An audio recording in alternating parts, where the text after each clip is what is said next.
Olá, meus amigos, me chamo Rodrigo Aglio, quero trazer uma mensagem da palavra. Eu gostaria de que vocês abrissem as suas Bíblias onde vocês estiverem ou acompanhem através da leitura que estará sendo mostrada no vídeo. E a leitura que vamos fazer hoje encontra-se em Salmo 63, versículo 3 e 4, que diz assim: Porquanto a tua benignidade é melhor do que a vida, os meus lábios te louvarão. Assim eu te bendirei enquanto viver, em teu nome levantarei as minhas mãos. É um salmo de Davi, onde ele exalta a grandeza, a soberania de Deus. E eu gostaria de falar justamente hoje de uns desses heróis da fé. E se um dia eu tiver a oportunidade de estar abraçando-lhe no céu, que eu tenho certeza que eu vou estar fazendo isso, claro que o meu abraço mais afetuoso, o meu abraço mais carinhoso vai ser para o Rei dos Reis, o Senhor Jesus Cristo, por tudo que ele representa na figura da humanidade, na história da humanidade, pelo que ele fez por todo o mundo. O meu abraço mais sincero vai ser dele. Mas de todos os heróis da fé, depois de Jesus Cristo, eu vou ter um abraço especial também no rei Davi. Por que eu quero falar de Davi para você? Porque nós sabemos e conhecemos a história do rei Davi, que foi um jovenzinho que muitas das vezes foi discriminado, deixado de lado, até mesmo pelos seus pais, pelos seus irmãos. Ninguém dava a ele o crédito que ele merecia. Mas aí que eu quero chegar. Deus é aquele que conhece os nossos corações. Ele sabe exatamente quem é você. Talvez você esteja hoje no seu trabalho sendo desprezado, sendo diminuído. Mas Deus é quem te conhece, meu querido e minha querida. Deus sabe o que se passa no seu coração. E é Ele que vai te honrar no momento certo. Quando Samuel foi até a casa de Jessé para ungir o rei que estaria no lugar de Saul, porque Saul havia sido rejeitado por Deus. Porque Saul foi um rei em que o povo havia desejado de ter um rei. E Deus escolheu Saul, e o povo gostou muito, porque ele era oponente, era forte, era alto, tinha uma aparência física muito boa. E aí Samuel vai à casa de Jessé e é apresentado diante dele todos os seus filhos. E Samuel, como um ser humano, olhava para cada um deles e falava assim: deve ser esse aqui o novo rei de Israel, que vai ser ungido a novo rei de Israel. Porque após a estatura, por causa do seu porte físico, alguns já eram até soldados. Enquanto Samuel achava que era, Deus falava para ele: não é esse, não é esse. E foi apresentado diante dele todos os filhos de Jessé, ao ponto de Samuel falar assim: ué, mas estão todos os seus filhos aqui, Jessé? E Jessé disse: não, tem um adolescente no campo pastoreando as minhas cabras. E aí, depois você vê em 2 Samuel, capítulo 7, versículo 8, que Deus fala: eu te tirei por detrás das malhadas para você ser rei em Israel. No momento em que trouxeram Davi e ele foi ungido a rei, nesse momento em diante, ele passou a ser perseguido. E tudo que fizesse dali para frente, ele teria como inimigo não somente Saul, que depois se tornou inimigo feroz dele, tinha outros inimigos de outros povos pagãos, e inclusive o povo filisteu. Davi foi perseguido, foi humilhado, foi escrachado. Talvez hoje, meu querido, a gente tenha que ter cuidado por uma coisa que eu vou falar aqui. As pessoas hoje em dia estão querendo diminuir as pessoas, estão querendo escrachar com as pessoas, estão querendo colocar defeito, criticar, desonrar as pessoas, mas não sabe se ela realmente não é uma escolhida de Deus. É preciso ter cuidado, porque às vezes tem uma pessoa que está colocada à frente de uma liderança no seu trabalho, na frente de um governo de um estado, no governo de um país, e às vezes a gente critica essa pessoa e se coloca contra. Mas a Bíblia diz que toda autoridade que existe na terra é dada por Deus. E todo ungido de Deus, nenhum inimigo pode tocar. Davi, quando foi ungido a rei, mesmo quando ele tinha a oportunidade de matar o rei Saul, que era um seu inimigo, que era feroz e vinha ao seu encontro para matar ele também, Davi teve diversas oportunidades para matar ele, mas ele não fazia isso. Por quê? Porque ele compreendia aquela parte em que dizia que no ungido de Deus não se toca. Cuidado para você hoje, meu querido, se você hoje não está se colocando contra uma pessoa que Deus escolheu para estar à frente do seu trabalho, da nação. Cuidado, porque às vezes você está querendo tocar no ungido de Deus e as consequências são terríveis. Assim como Saul sofreu as consequências de querer perseguir Davi, assim como todos os povos a qual Davi enfrentou e ele venceu todas as batalhas, sabe por quê? Porque o Senhor era com ele, o Senhor é que dava vitória para ele. Então, se você hoje é uma pessoa de Deus, ou compreende que tem pessoas na sua vida que são de Deus, cuidado para não se posicionar contra, e assim você está também contra Deus. Engraçado que Davi era um rei muito sábio, e ele sempre pedia orientação a Deus em tudo que ele ia fazer. Não dependia, por exemplo, das suas próprias ações, mas ele, se tivesse que enfrentar um povo, ele falava assim: Deus, devo ir guerrear contra essa nação? Ele colocava Deus em primeiro lugar na sua vida. Davi não era perfeito, cometeu falhas sim, mas ele foi um homem segundo o coração de Deus. São poucos que são descritos na Bíblia como esse termo. Você quer ser um homem segundo o coração de Deus? Para você ser um homem ou uma mulher do coração de Deus, você tem que se colocar à disposição dele, ser humilde e fazer a vontade de Deus. Eu me lembro que o povo no Egito clamava por liberdade depois de 400 anos sendo escravizados pelo faraó. E quando começou a escravidão, o faraó já não se lembrava dos feitos de José, que foi um que levantou a nação do Egito.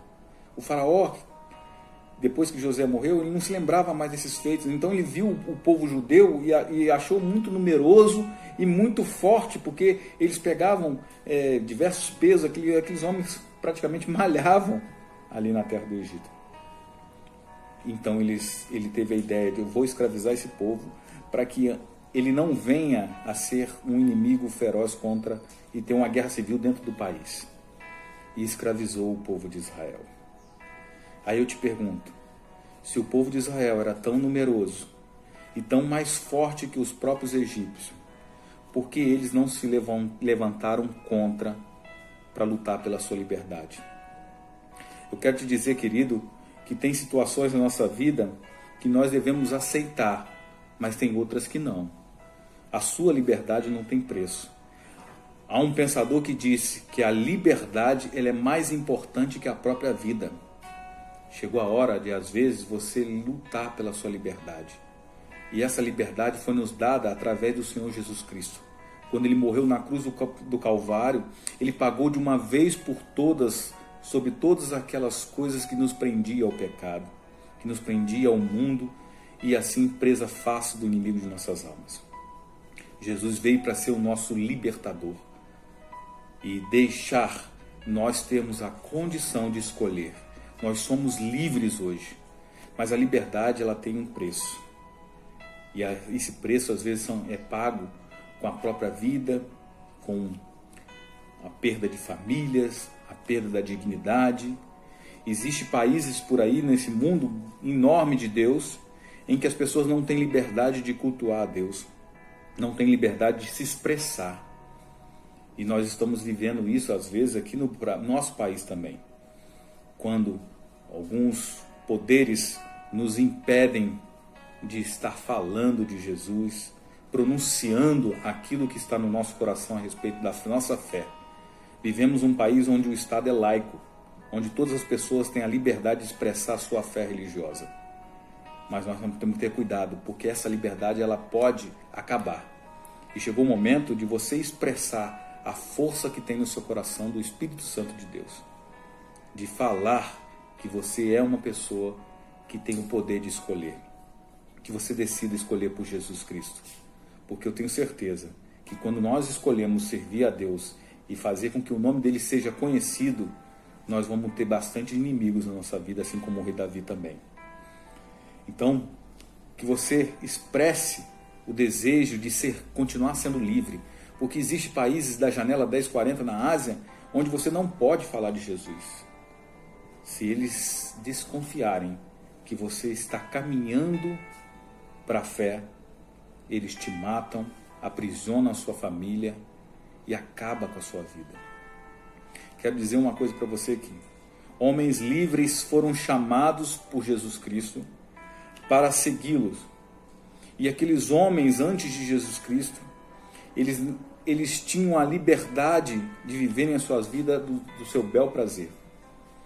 Mas quando eles decidiram seguir a Jesus Cristo, as suas liberdades foram tiradas. Mas eles passaram a viver uma vida corajosa na presença de Jesus Cristo. Tanto que tantos heróis da fé, que assim como Jesus Cristo passou-lhe anos com eles ensinando todos os preceitos da Bíblia, mostrou para eles que era possível nós vivermos não somente nessa terra, mas uma vida em outro lugar onde a qual Jesus estaria preparando para eles. E esses homens, que muitas das vezes foram escolhidos como os piores da sociedade, foram transformados pelo amor de Jesus Cristo, pelos seus ensinamentos. E eles, por Jesus Cristo, não se abdicaram nem mesmo das suas vidas. Eles não achavam digno ser crucificado como Jesus. Alguns falam assim, não quero ser crucificado como Jesus. Me crucifique de cabeça para baixo, porque eu não tenho essa honra, eu não sou digno de desamarrar a sandália de seus pés. Jesus Cristo era a figura mais importante na vida de seus discípulos. Quem é a figura mais importante na sua vida hoje? A qual você morreria, pagaria um preço até mesmo pela sua liberdade. Então quero dizer para você, querido, que a liberdade ela tem um preço também. E a nossa liberdade foi nos dada através de um sangue precioso derramado na cruz do Calvário. Quero compartilhar com você uma história que me chamou a atenção e que fez eu pensar, refletir. Eu quero compartilhar com você. Havia uma garotinha de 11 anos de idade que vivia em Moçambique, naquelas terras africanas, e ali ela teve um encontro com Deus. E ela se entregou nesse apelo que foi feito por um pastor. E ela começou a frequentar a igreja e sentiu o amor daqueles irmãos. Aquele país é um país laico também, que tem várias religiosidades ali. Mas os pais dela eram muçulmanos. E o pai dela, quando descobriu, deu uma coça nela, deu uma surra nela, naquela pequena garotinha de apenas 11 anos. E ele disse para ela, eu não quero que você seja cristã. Eu não quero que você frequente os cultos. Porque se você frequentar os cultos, você vai apanhar sempre. E aquela garotinha não se importou com as ameaças de seu pai e continuava a frequentar os cultos. E o pai dela, numa ocasião, deu uma coça tão grande nela que ela ficou com o corpo todo marcado, todo ensanguentado. E ele disse, você pode ir ao culto, eu vou deixar você ir. Mas todas as vezes que você for, você vai levar uma surra. Todas as vezes que você for ao culto. E aquela garotinha passou aí todas as vezes ao culto. Glorificar a Deus, exaltar a Deus. Chorando, se lamentando das dores, dos açoites que ela recebia do seu pai. Em um belo dia, ela foi convidada pelo pastor para o seu batismo.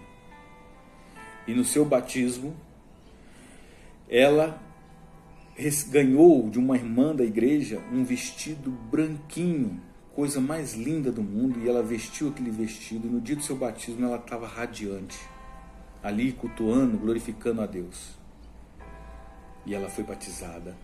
Ela completou 12 anos naquele dia. No dia do seu batismo, ela fez aniversário. E ela ali comemorando junto com os irmãos, o pastor feliz poder estar celebrando essa data festiva. E ao sair do culto, ela se depara no meio do caminho com seu pai, aquele muçulmano bêbado. Ele pegou ela e deu um couro na frente daqueles irmãos. Mas ele pegou ela de um jeito pelas pernas e acabou acertando a cabeça dela no chão, onde abriu uma brecha na sua cabeça. E o sangue começou a escorrer por aquele vestido branquinho que ela estava vestindo. E ela perdeu a consciência. Pegaram aquela menininha que havia completado 12 anos, levaram para os bancos da igreja, estenderam-lhe o seu corpinho. E ela voltava à consciência e desmaiava. Voltava à consciência e desmaiava. E todas as vezes que ela voltava à consciência, ela perguntava, o meu vestido, porque haviam tirado o vestido dela. E quando tiraram o vestido dela, os irmãos ficaram horrorizados, porque viram nela, nas marcas do seu corpo, diversos hematomas, diversas feridas terríveis. Muitos irmãos não se conteram e começaram a chorar. Mas a menininha, toda vez que ela retomava a consciência, ela falava, cadê meu vestido, meu vestidinho, cadê meu vestidinho? E o pastor, mas por que você quer o seu vestidinho? Aí aquela irmãzinha de apenas 12 anos disse, pastor, porque eu quero entrar no céu com este vestidinho, mesmo manchado de sangue, porque eu quero mostrar para o meu Salvador que enquanto eu estive aqui na terra, eu morri por ele também, assim como ele morreu por mim, todo ensanguentado, mas que o sacrifício dele é o mesmo sacrifício que eu estou fazendo hoje por ele. Então, ela perdeu ali a vida nos braços do pastor dentro daquela igreja, e ela mostrou para todas as pessoas daquela localidade que valia a pena servir o Senhor Jesus Cristo.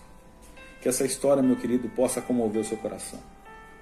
Porque assim como os discípulos que entenderam depois de algum tempo que Jesus Cristo era a figura principal de toda a sua vida, eles não abdicaram das suas vidas, eles abdicaram das suas vidas, perderam as suas liberdades, perderam tudo que era necessário por amor a Cristo. O que você tem feito por amor a Cristo? Você vai deixar chegar um ponto onde você não vai ter mais liberdade de cultuá-lo? Que você possa fazer isso enquanto há tempo. Porque assim como existem irmãos espalhados pelos cantos da terra, e não pode sequer exaltar o nome de Deus, porque podem correr o risco de serem mortos e as suas famílias. Hoje você vive num país onde você ainda tem a liberdade de glorificar Deus. E muitos ainda nem querem, porque não acham importante exaltar o nome de Deus, porque não acham importante ter uma vida seguindo a Cristo. Que você possa refletir sobre essa história, para que você possa tomar decisões na sua vida e mudar o rumo da sua história, porque eu tenho certeza, vai valer a pena, porque o sacrifício de Jesus Cristo não foi em vão. Que Deus abençoe sua vida, em nome de Jesus.